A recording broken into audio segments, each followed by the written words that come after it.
Okay, welcome everyone to Reality Check. It is the Thursday edition, it is the end of the week edition of Reality Check here on the home of Black Talk Media, 96.1 FM, 900 AM, wordradio.com, Word TV, and Word app. I'm Charles Ellison. I'm your executive producer and also host, creator of Reality Check here on WURD. We are broadcasting to you live from the nation's capital, from Washington, D.C. Very cold day in Washington, D.C., and things have calmed down considerably in the nation's capital, more specifically on Capitol Hill, inside and around the grounds and the grounds between Capitol Hill, the U.S. Capitol, and the White House. Things have considerably calmed down here in Washington, D.C. We're going to open up the phone lines. Would like to get reactions, comments, feedback from you all, what you all were seeing, get your thoughts on what transpired yesterday and throughout the evening. Congress ending up confirming, Congress reconvening quickly after the attack on the U.S. Capitol, but Congress reconvened quickly for that joint session and did indeed confirm overnight. Watching some of that was a little bit of a late night for myself, but Congress did indeed confirm the election of Joe Biden. So that is done. That is completely settled.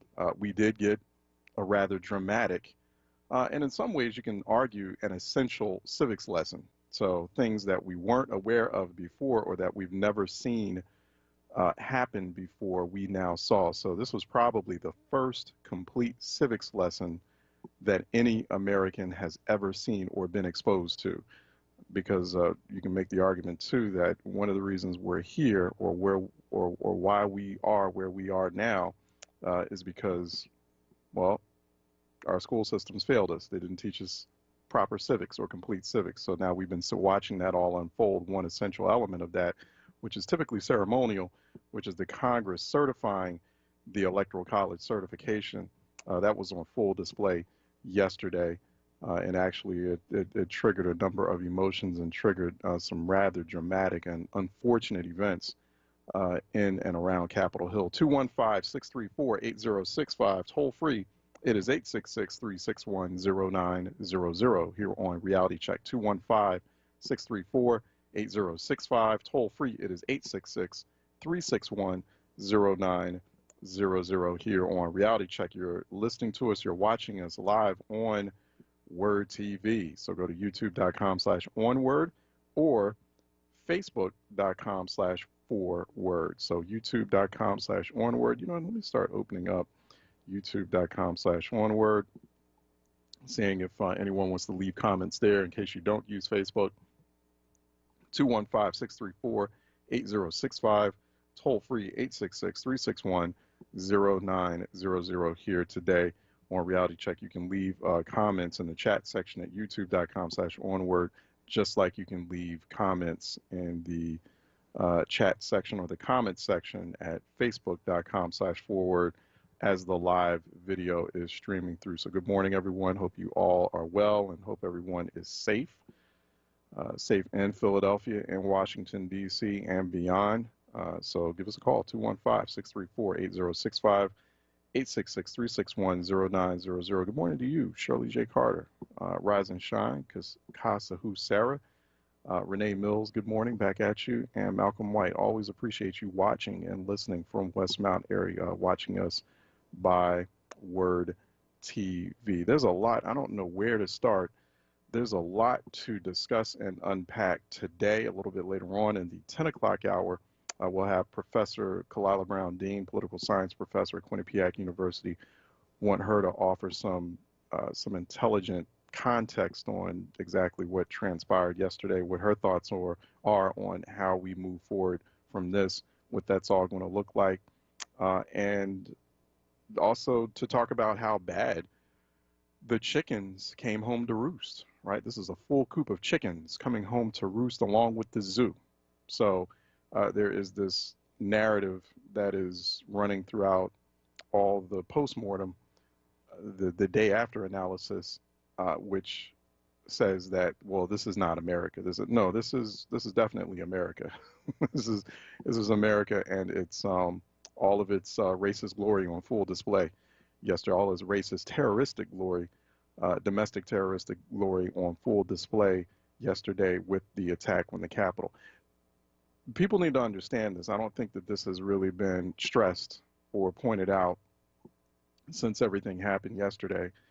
This is how significant and how serious this was, what happened in Washington, D.C. yesterday. This was the first successful attack and successful breach of the United States Capitol since 1814. I want you to sort of absorb that, let that sink in. This was the first successful and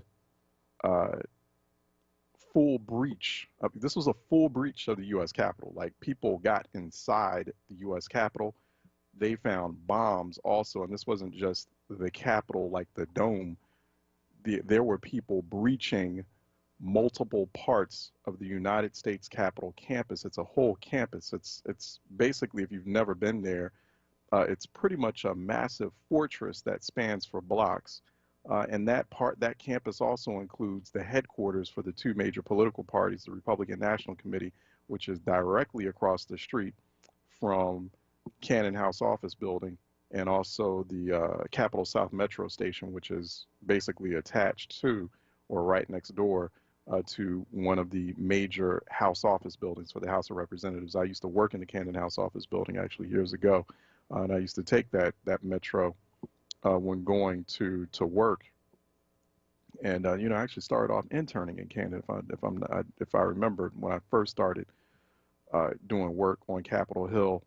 The Republican National Committee offices, including the Capitol Hill Club, which is right next door. Capitol Hill Club is this place where like Republican folks hang out, and they've got like these really bad dinner courses that they offer. But anyway, there were pipe bombs found in the RNC. There were bombs found in the DNC. The Democratic National Committee is a little bit further down the street. It's about a half a block away from the House office buildings, and it is, it's actually not too far. Yeah, it's about halfway. Yeah, it's about across the street from the what is that, Longworth House office building, which is like, there's Cannon, Longworth, and then Rayburn, and it goes down the hill. So they found bombs inside those offices. There were reports of bombs or small arms, munitions that were somehow breached the Capitol. So this is the first major attack and successful breach. This was a successful attack on the U.S. Capitol since 1814. What happened in 1814? That was the War of 1812. British troops successfully breached the U.S. Capitol, and they burned it down. They burned it down. So this is the first time that this has happened. The U.S. Capitol wasn't even breached during the Civil War, during the U.S. Civil War. Union troops were able to successfully defend the nation's capital, including the White House and the U.S. Capitol, during the course of the Civil War, even with Confederate troops right across the Potomac River, right? So Union troops were able to do that under Abraham Lincoln, under his administration. They were able to protect democratic institutions against the treasonous, terroristic, full rebellion, fully armed rebellion. It was right across the river, right across the river. We've never had a moment where an invading, where people flying Confederate flags in an attack, we've never had a situation where a Confederate flag breached the U.S. Capitol. That happened yesterday. That's how deep this is. That's how serious this is. This was a full attack. These were not confused, deranged. Don't buy this whole story or this narrative. Don't get tripped up into believing, oh, these are just deranged, misled, crazy, ragtag individuals who just showed up at the Capitol, and then in a moment of fever said, oh, hey, let's just start. Let's have some fun here, and let's see how far we can break into the U.S. Capitol. Let's just break into the. No, this was an attack. This was very coordinated. This was a coup attempt. You know, we look at the definition in the Merriam-Webster dictionary of coup d'état, And that definition, because I want to have this conversation because a defense writer, and Defense One is a publication that I normally read, just to keep up on what's happening in military affairs and geopolitics. And one of the writers over there who I'm familiar with, Kevin Bacon, was writing in Defense One yesterday that it wasn't a coup attempt. He's trying to minimize it. No, no, no, this was a coup attempt. There's no style book or manual on how to activate or how to carry out coup attempts. And it was fully a coup attempt. And don't let anyone tell you otherwise. A coup is a sudden, decisive exercise of force in politics, especially the violent overthrow or alteration of an existing government by a small group. So, relatively speaking, this was a small group, and it attacked, and it breached the most powerful democratic institution on the planet, the Capitol, the Congress. And the Capitol Police allowed it, just completely failed at it. Don't feel sorry for the Capitol Police. That's the other thing. Don't feel sorry for the Capitol Police. The current Capitol Police Chief, Stephen Sun, and I talk about this, I wrote this overnight in the early morning hours for the B Note. That's our companion magazine to Reality Check here on WURD. Investigate and fire the Capitol Police. So the Capitol Police Chief should be fired soon. Like the whole executive team, fire them. Get rid of them. Put in a whole new. You are the Capitol Police. You know how many officers are in the U.S. Capitol Police? 2,000. 2,000. They are considered an elite force of federal law enforcement. They are the centurions of the Congress. They are on constant 24/7 guard. Not only are they tasked with protecting the Capitol and the Capitol grounds in those offices, they also have jurisdiction over Capitol Hill neighborhoods. So if you're in Washington, because many members of Congress in the House and the Senate, they live in condos, apartments, or townhomes, or what have you, around the Capitol. They live through the Capitol, around the Capitol Hill neighborhood. So Capitol Hill police, you'll see their cars, you'll see their vehicles, their cruisers driving on 24 hours all throughout the Capitol Hill neighborhood blocks. They have like a proximity, they have a jurisdiction of blocks that spans for many blocks beyond just the U.S. Capitol. This was a failure of Capitol Police. The Capitol should never have been breached. Everyone knew, people you could be an amateur astronomer with a small kind of, like amateur telescope that you get off Amazon and just have some basic forecasting skills, and you knew that this was coming. We knew something was afoot. The president had also triggered this. The president did trigger it earlier that day. He was there talking to supporters outside the mall, egging them on, and basically activated them. He and his family, and then the family, folks like Donald Trump Jr. They left. They flew out. They didn't even hang around. They just flew out. They just said, "Okay, let's light the fire," and the fire was lit. So, and the president definitely responsible for this, and the president knew exactly what he was doing and knew exactly what he was planning. But Capitol Police should have planned for this weeks ago, and they should have. And I know how this works. They should have been coordinating, and so there's a lot of questions right now. There are so many questions because I'm not the only one who feels this way, and so there are people in very high places who are questioning that. And they're like, well, what was the level of coordination with Metropolitan DC Police? Did you should have already had or borrowed assistance from neighboring counties, from neighboring states like Maryland and Virginia. They could have, so it wasn't until the last minute where they finally called in. Montgomery County Police next door to DC came in. Prince George's County Police that was the night shift. That was a night crew. They were cracking heads last night. Let me tell you. Where the Capitol Police fell short on these terrorists, the local regional police, they came in and they got busy. They were like, "No, we not playing. We getting busy." They were cracking MAGA heads last night. Let me tell you.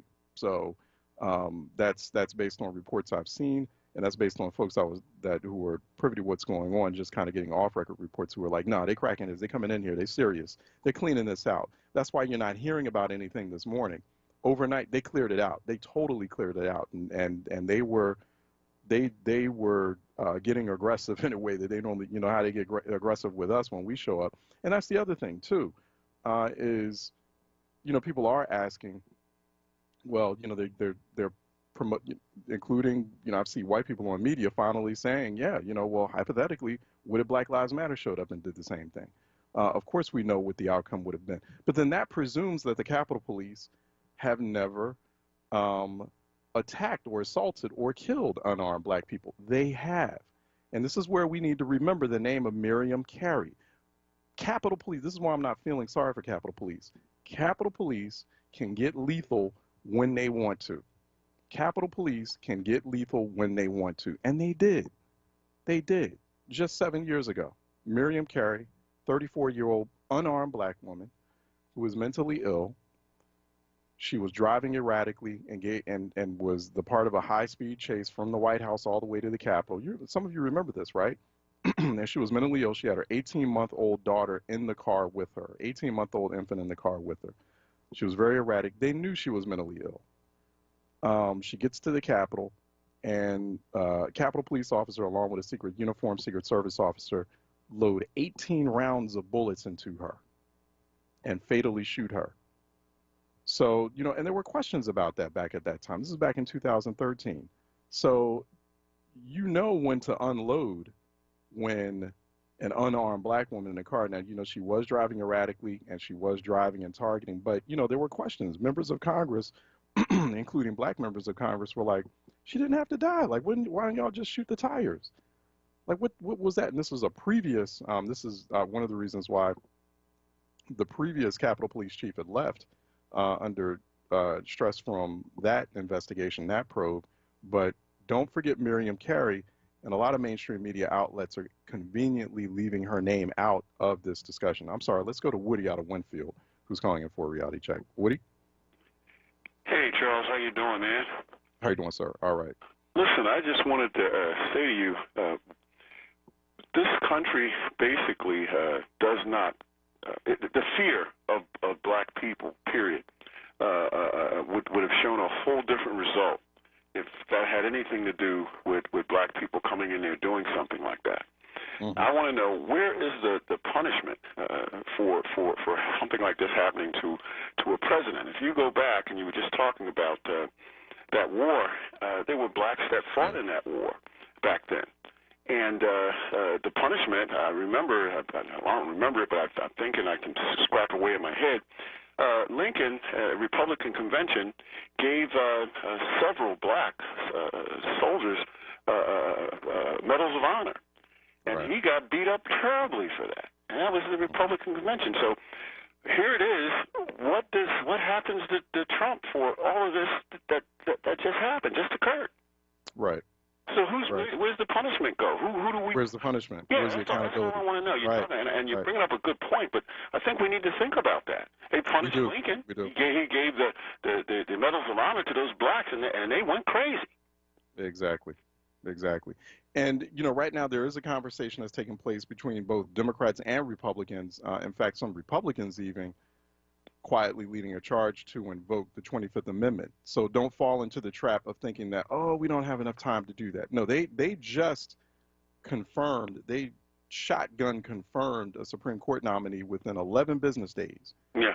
We can invoke the 25th Amendment and remove this current president within less than the 14 days that are left right now. I think we got something to build on, Charles, here. If we as Americans want to really see people as justice for all, because that really never applied to the children of the former chattel slaves or those slaves. So keep that in mind. This is a chance to build. We need to put that out there. We are the children of the former chattel slaves living in America today. Our treatment is totally different. And if we live in a free and just society, and this is supposed to be America, guess what? We can start our building right here from this point. Mm-hmm. Thanks, Charles. No, thank you, Woody. Thanks for that reflection. Thanks for a little bit of history people need to remember. But so there are conversations right now about invoking the 25th Amendment and there are reports that including senior staff within the White House, and there's some resignations that are either happening right now or set to happen from White House staff. People now saying, "Oh, the violence is too much." Now they are, it's too late. It's a dollar short and a day late on this, but the violence unsettling people. The violence yesterday unsettling people within the White House, and now so people are saying, "Oh, I want to resign. I want to leave." There are conversations about invoking the 25th Amendment. Not sure if Vice President Mike Pence has started to have those conversations with members of the cabinet. And I don't know how this plays out with some members of the cabinet in an acting position. They haven't really been confirmed. They've been acting. Like, for example, the defense secretary at the moment is an acting defense secretary. So that's out there.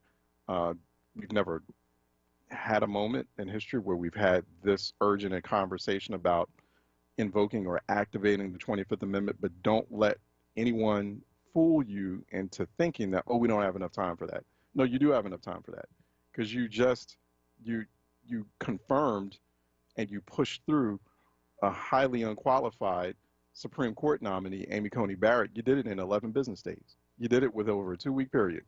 So that, and you needed a Senate, a series or days worth of Senate hearings for that. And you rush that through. So the 25th Amendment, it's an emergency amendment within the Constitution. It can be activated. That can be done. It's going to take majority of the cabinet being with the vice president and then getting that 2/3 vote in Congress and the House and Senate to make it happen. But there are a lot of folks that seem to be on the same page about this, including a growing number of Republicans. And so suddenly Republicans, who for the most part have been responsible for what we've been going through for the past few years, and even before the past few years, don't forget the Obama years. So they are all the blood's on their hands. Now suddenly they're coming around because it's white on white violence. So there was white on white violence yesterday. So remember we had somebody call in yesterday. It was all black on black violence. Well, look at what white on white violence does. And then now this wakes a lot of folks up because they felt that they've always been safe under their Capitol dome. They always felt like they're safe in the Capitol. There are times when it was not safe. 1998. This is also Capitol Police. It's the way it operated yesterday was a disgrace to the memory of 2 fallen officers from 1998. And the U.S. Capitol was supposed to be a lot more secure, especially since 1998. And before I started a gig at the Speaker's office back then, I started about a few days after that shooting, and I just remember how secure it was after the shooting that killed 2 Capitol Police officers. Armed, deranged white man came in, just stepped into the Capitol and just started shooting and killed 2 Capitol Police officers in the process. So this is a disgrace to their memory. That place should have been locked down and secure long before things went down and happened. That's why I'm not feeling sorry for the Capitol Police, and this is why I'm telling you, because I'm very knowledgeable about exactly how that, how Capitol Police, how they coordinate with other federal law enforcement agencies and regional law enforcement agencies. That should have never happened yesterday. That was completely preventable, easily and completely preventable. And also DC Police needs to answer for some things too. Let me go ahead and take a break. We'll be right back. We're going to come with Kalila Brown-Dean, political science professor at Quinnipiac University. She's going to be joining us by Skype shortly here on Reality Check 96.1 FM, 900 AM, WURDradio.com, WURD TV, WURD app. Stay tuned. We'll be right back. This message is from the Philadelphia Department of Public Health. COVID-19 is still a threat in our communities, but we can all do something simple to help stop the spread. It's critically important to wear a mask or face covering whenever you're in public or around others. Yes, even while social distancing. Wearing a mask shows you care for yourself and your community and is essential to slowing the spread of COVID-19. So love yourself, love your neighbors, wear a mask. Tune in this Sunday at 2 p.m. for the Gastrology Conversation Show, providing information and understanding about your colon health with Dr. Stephen Blake. The WURD Radio Newsletter, keeping you informed, engaged, and connected. Sign up by visiting WURDradio.com. Scroll to the bottom of the page and type your email address under Connect with Us. You'll receive the latest information on WURD Radio, messages from our president and CEO, Sarah Lomax Reese, exclusive articles and multimedia content, and resources. Stay informed with the WURD Radio Newsletter.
Reality Check with Charles Ellison right now on WURD Radio and WURDradio.com.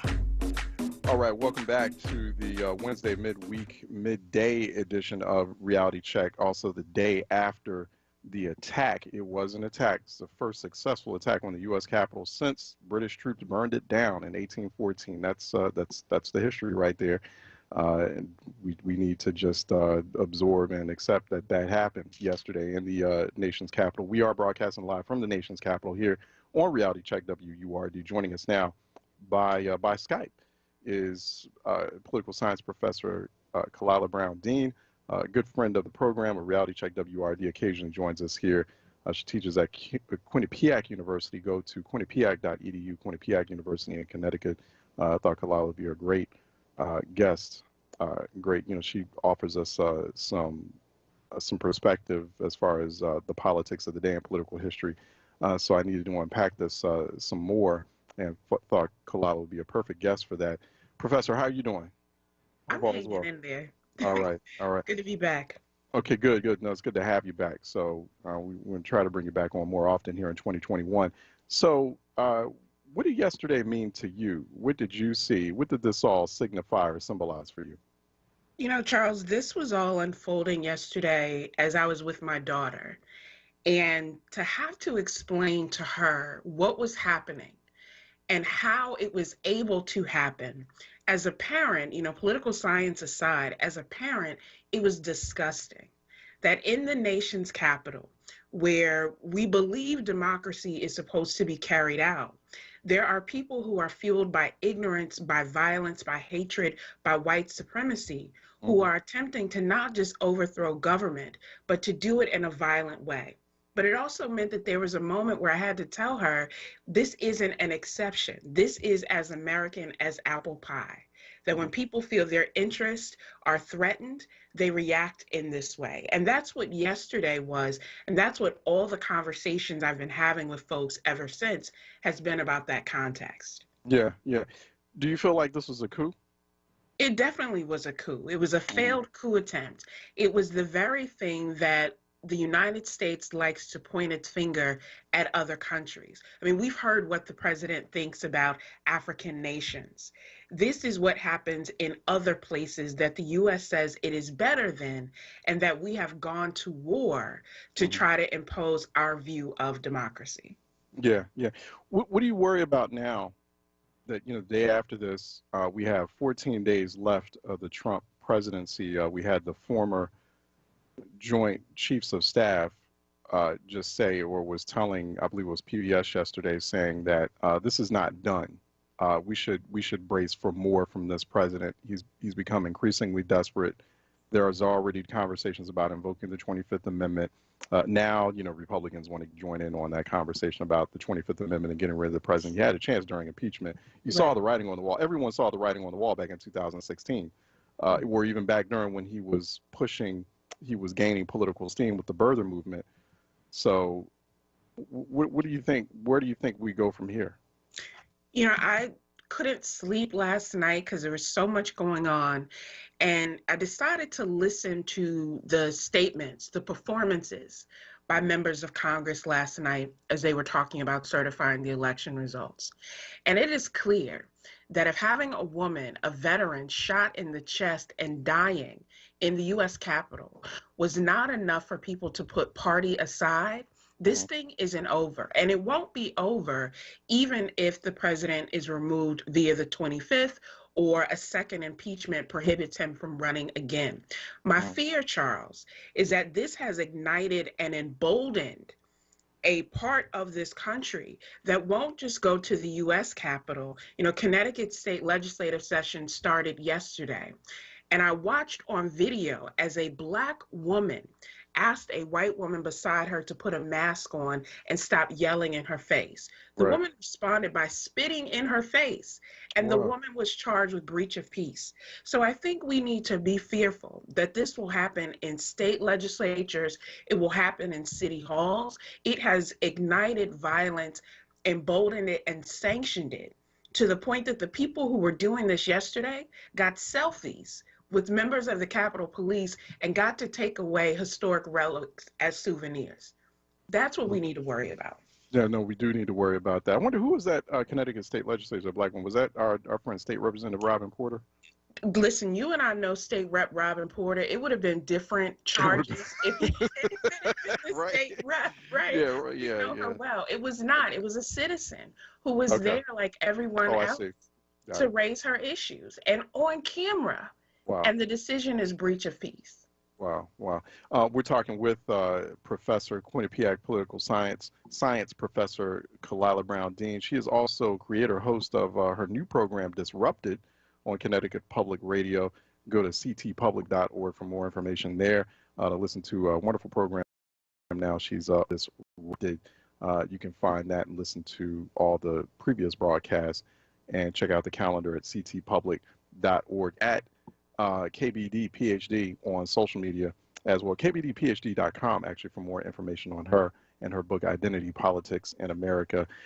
Let's talk about that too, identity politics. And this was about racism. Racism was the key driver here. I was watching Mitt Romney, and so Mitt Romney getting plaudits for his speech, which he actually gave a rather effective speech, Mitt Romney. But there is now this dominant narrative, Professor, that people who attacked the Capitol yesterday, who are waging this sort of insurrection, are just being lied to. It's as if, these are just innocent Americans who have been caught up in the deceptive politics of the day. No, this is racism driving this. These people know exactly what they're doing. Yes, it was raggedy and ratchet and ragtag, this insurrection or this attack on the Capitol that we saw, but it was successfully breached. And these people are looking for validation. They know they're being lied to. They know these are lies. They're fine with that. It's just, so talk a bit about that, about how racism is driving all of this. The threat here, Charles, is that it is easy to dismiss people as ignorant and naive. The stories that came out yesterday about the woman who was shot was that she was this innocent young girl who just found her way to the Capitol. This was a veteran who has a security clearance and a level of military training and expertise Right. that most people do not have. So this is not just simply someone who was just led astray. This is people who are making the calculated decision to do this. A newly elected member of the West Virginia state legislature who took an oath to uphold the Constitution last week, took a bus to Washington, D.C., and videoed himself breaching the Capitol. Right. So this is not about, we just need to have conversation. We just need to put more information out there. Even watching this happen yesterday, I had people that I went to high school with who said, oh, that's Antifa. Antifa has just penetrated and infiltrated this movement. Right. No amount of new information will dismiss the fact that this is about not just racism, it is about an embrace of white supremacy that, as I've said on your show before, does not require white skin to believe in, to support, and to enforce. And if we dismiss this as being simple ignorance, then we overlook the fact that the people who showed up yesterday may wear a badge in their regular 9-to-5, may wear the cloak of a judge, may be a teacher who will be shaping the minds of our children. And that's the same thing we saw in the civil rights movement about who hid behind the Klan robes and who then now hides behind a mask when they show up to overtake government. Right, exactly. No, I think that's a very good point. I agree with you on that. Where do legislators, where do policymakers, whether they're on Capitol Hill or they're in those state capitals, and we saw what had unfolded in the Pennsylvania state capitol just a couple of days ago, on the eve of this electoral college certification vote in the Pennsylvania State Senate. That was a very disruptive, dangerous situation, and it could get worse. We're seeing, there are also reports of events or developments happening in other state capitals. You were just talking about what happened in Connecticut, right? So, but, policymakers at the end of the day have to govern, right, Kalila? So, on one hand, it's hard to talk about comedy and reconciliation with people who have, because we don't say, oh, hey, let's start reconciling with or have a conversation with, sit down with ISIS or Al Qaeda. Exactly. You try to sort this out. Exactly. We don't say that. No, No. we just start. We go to direct military action. How do we do this, or how do legislators, how do Democrats do this with Republicans who've been fomenting this all along? How do we get to a place? How do we find that sweet spot or balance where they can, at the end of it, because they have to govern. We got to keep this machine going in order to keep civil society together like this. America's position has long been, we don't negotiate with terrorists. And if you are willing to hijack the Constitution, to hijack the safety of your colleagues, to hijack the trust of the American people, then you have acted as a terrorist. And I don't feel an obligation to try to negotiate with you or to prove my humanity to you. And in spite of that, as you said, people are still struggling. There are still people for whom that $600 stimulus check buys them 4 extra days in their rental, but certainly won't get them through the month. And so while we have to focus on that governing, especially in this year, where the level of resources that can come back to states and municipalities to these kinds of basic needs, concerns, will be contingent on what those legislators decide. We can't afford to cede government. When I think about this inauguration and the fears and concerns that I have about what may happen, we saw it yesterday. What should we prepare for? So beyond this, the immediate safety interests, and again, I heard your last segment, my brother-in-law is a retired member of the Capitol Police Force. And it was disgusting watching that happen yesterday. Those are the things that we need to talk about and not dismiss it to say, this isn't America. It was America when in 2011, Gabby Giffords survived an assassination attempt. That's right. It was America in 2017 when Steve Scalise was shot. And then a month later, people marched on Charlottesville talking about we will not be replaced. So let's put aside that mythical version of what America is and then focus on what we need to do together. Right. We've been talking with Kalila Brown Dean, author of Identity Politics in America, also host of Disrupted on Connecticut Public Radio. She's a political science professor at Quinnipiac University, quinnipiac.edu for more information there, kbdphd.com to talk more with her or to find out more about her and also her book. Professor, always appreciate your time, so we just got to bring you on more often to kind of talk about what's going to happen, what's the road forward. You know, I did want to ask you about the balance in the Senate. Well, we got I'll take a couple. The balance of the Senate. John Ossoff, that's also happened yesterday, Right. where we finally got word that he won his Senate seat. Took him a minute. It's interesting, you know, he raised more money in his second political run, and it took him a longer time to win. Ralph Warnock, first time, he raised less money. I'm just saying, you know, that's there. But that's good. You know, Democrats, they get their majority. It's a slim majority. Vice President Kamala Harris, she's going to be a very powerful, very influential person in Washington because she's going to be the tiebreaker. So just your thoughts on how Democrats need to navigate here. Also, how Vice President Harris, how she needs to manage that influence and power. So the thing that I think cannot happen, Charles, is that Democrats cannot afford to continue that circular firing squad that we've been seeing over the last few months. This is the time to collapse inward and to say, even with its differences, even with the party having different wings and different priorities, what is important for the American people, and how do you leverage that position to now have Kamala Harris as president of the Senate being able to be the deciding factor, but to also have her back in doing that? Because now is the potential and the opportunity to really move some things forward. You know, there's all this discussion about should it be the 25th or should it be a second impeachment? In order to impeach and to convict and to then prevent the president from being able to run from public office again, all you need is a simple majority to do that. You don't need the 2/3 that you needed for sort of a regular penalty for impeachment.